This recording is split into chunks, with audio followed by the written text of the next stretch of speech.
Salut à tous, dans cette vidéo on va voir ensemble donc, le grand 4 du chapitre fonction affine, donc tableau de signes d'une fonction affine. Donc on va déjà définir ce que c'est un tableau de signes dans le cadre d'une fonction affine. Donc on va se donner une fonction affine, du coup si c'est une fonction affine, eh bien elle peut s'écrire de la forme mx plus p, et on va noter donc petit x indice 0, le réel tel que f de x de 0 égale 0. Donc autrement dit, x0 c'est l'antécédent de 0 par notre fonction. Euh, donc là, on a deux cas. Premièrement, si m est strictement positif, eh bien, ça on l'a déjà vu auparavant, dans la partie d'avant, on sait que si m est positif, alors la droite, elle va tourner vers le haut, donc la fonction sera croissante. Et dans ce cas-là, dans le cas où m est positif, eh bien, on aura un tableau de signes qui sera sous cette forme. Donc, un peu comme le tableau de variation, on a une ligne pour les x et une ligne pour les f de x. Donc, ce qui est important à mettre sur la ligne des x, bon, on met les extrémités, donc moins l'infini jusqu'à plus l'infini, et au milieu, on met le point d'annulation. Vu que nous, on veut savoir le signe de la fonction, ce qui est important, c'est de savoir au moment où elle change de signe. Donc au moment où elle passe de positif à négatif ou dans l'autre sens, de négatif à positif. Donc au moment où elle devient nulle. Donc on repère du coup le moment où elle devient nulle, nous on a dit c'était pour x égale x0. C'est à ce moment-là. Donc on note ce moment. À partir de là, on doit donner l'information sur le signe de f. Bon déjà, on note les zéros. C'est-à-dire que nous on a dit par définition, x0, c'est son image, elle est nulle. Donc l'image de x0 par f est nulle. Donc ce qu'on fait, en alignant en colonne le x0, on met un 0. Okay, on aligne le 0 et le x0. Pourquoi? Parce qu'on sait que quand x vaut x0, eh bien la fonction vaut 0. Maintenant, ce qu'on doit mettre entre les bornes, c'est le signe. Et donc là, quand c'est strictement positif, c'est sous cette forme, ça fait moins 0 plus. Donc ça, soit vous l'apprenez par cœur, sinon on peut aussi le retrouver. Pourquoi? Vous pouvez faire un petit schéma pour vous rappeler. Okay, une fonction affine, c'est une droite, et si m est strictement positif, elle est croissante. Donc ça va être une droite tournée vers le haut. Donc vous pouvez faire une droite tournée vers le haut comme ça, et après là, vous pouvez regarder ce que ça fait comme signe. Donc là, c'est le point d'annulation, donc c'est notre petit x0, ok. Et donc on voit que pour les x plus petits que x0, eh bien la courbe, elle est en dessous de l'axe des abscisses, c'est-à-dire que ici les images sont négatives. Ici, du coup, on a dit c'était nul. Et après, c'est positif. Donc ça correspond bien à ce qu'on a écrit ici. Avant x0, le signe est négatif. En x0, c'est nul.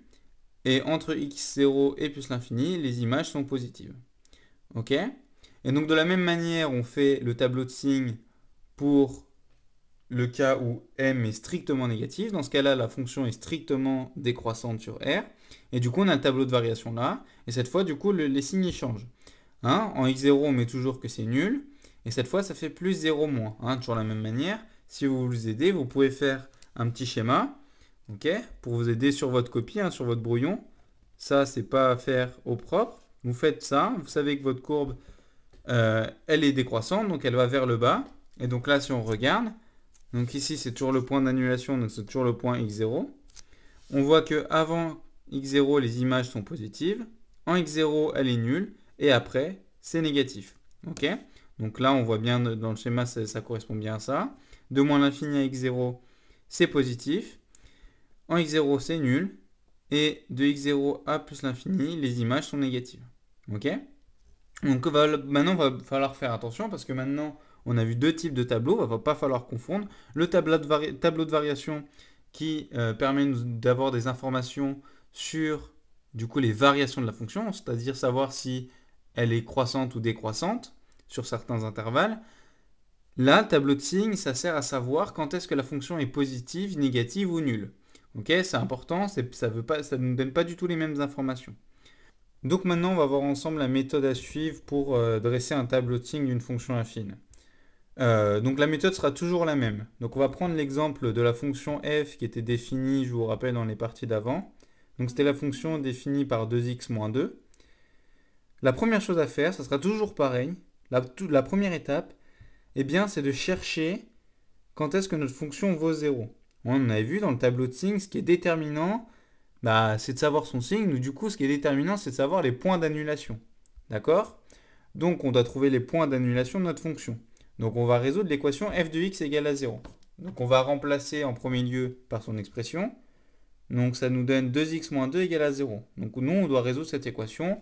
Là, c'est comme d'habitude, c'est la même méthode. On met les x d'un côté et les nombres de l'autre, donc ça nous donne 2x égale à 2, parce qu'on fait plus 2 de chaque côté. Maintenant, le x, on veut que ce soit tout seul, donc on divise par 2 de chaque côté, donc ça nous donne x égale à 2 divisé par 2. Bien entendu, on ne laisse pas de cette forme, 2 divisé par 2, ça fait 1.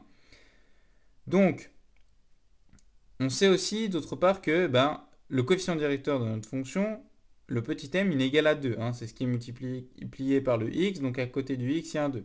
Autrement dit, c'est strictement positif, donc la fonction est croissante. Donc nous, on sait que le tableau de signes aura cette forme. On va voir ensemble. Donc sur la ligne des x, ce qu'on met, on met les extrémités, donc moins l'infini plus l'infini, et on met le point d'annulation de notre fonction. On a dit que quand x valait 1, notre fonction s'annulait. Et donc ce qu'on fait, sur la ligne des x, on met le point où notre fonction s'annule, et bien elle s'annule en x égale 1. Donc on met notre 1. Maintenant, sur la ligne des x, ce qu'on fait, eh bien, on met quand 1, la fonction vaut 0, donc on met un 0 en dessous du 1. Et maintenant, on réfléchit si c'est moins 0 plus ou plus 0 moins. Eh bien là, ça vient du fait que m est strictement positif, donc que la fonction est croissante. Et ça, on avait vu, si la fonction est croissante, on peut se repérer avec notre petit schéma. Eh bien, c'est entre moins l'infini et 1, eh bien, ça sera négatif. En 1, ça vaut 0. Et entre 1 et plus l'infini, c'est positif. Donc ça, soit vous apprenez par cœur, comme je vous le disais dans la propriété, que si c'est croissant, ça va être de la forme moins 0 plus. Sinon, vous faites un petit schéma pour vous rappeler de quelle forme c'est. Ok, donc il ne va pas falloir se tromper. La méthode, c'est toujours pareil. On cherche le point d'annulation de notre fonction. On résout l'équation f de x égale à 0. On trouve le x qui vérifie cette équation. Sur la ligne des x, eh bien, on met les extrémités, moins l'infini plus l'infini, et le point d'annulation, donc 1, l'antécédent de 0. En dessous du point d'annulation, donc ici 1, on met le 0.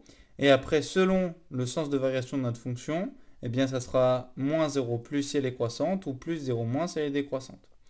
Faites attention, le point qui nous intéresse sur la ligne des x, c'est les points où notre fonction s'annule.